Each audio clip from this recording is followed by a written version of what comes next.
बीवी के पैसों पर जिंदगी गुजारने वाला शौहर सोशल मीडिया पर वायरल।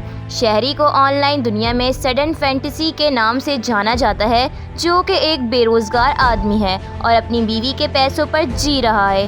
सडन फैंटेसी ने तकरीबन एक माह कबल टिकटॉक पर वीडियोस पोस्ट करना शुरू की और 1.4 मिलियन से ज़्यादा फॉलोवर्स बना लिए, जिसकी बुनियादी वजह उनका दिलचस्प तर्ज़े ज़िंदगी है। चीनी नौजवान जापान में अपनी ज़िंदगी के बारे में पोस्ट करता रहता है, जो माली लिहाज से अपनी बीवी पर इन्हिसार करता है। मुबीना तौर पर वो तकरीबन 8 साल पहले जापान आया था और फिंगुआ नामी लड़की से मिलना शुरू किया। ताहम कुछ अरसे बाद जब उसके लिए मुश्किल हालात पैदा हुए तो उसे खाना और तालीमी अखराजात के लिए पैसों की ज़रूरत पड़ी, जिसके लिए उनकी गर्लफ्रेंड मौजूद थी और बाद अज़ा उनकी बीवी भी बन गई। मज़ीद खबरों के लिए देखते रहें DNews24 TV और हमारे चैनल के साथ जुड़े रहें और हमारे चैनल को सब्सक्राइब, लाइक, कमेंट और शेयर करना ना भूलें।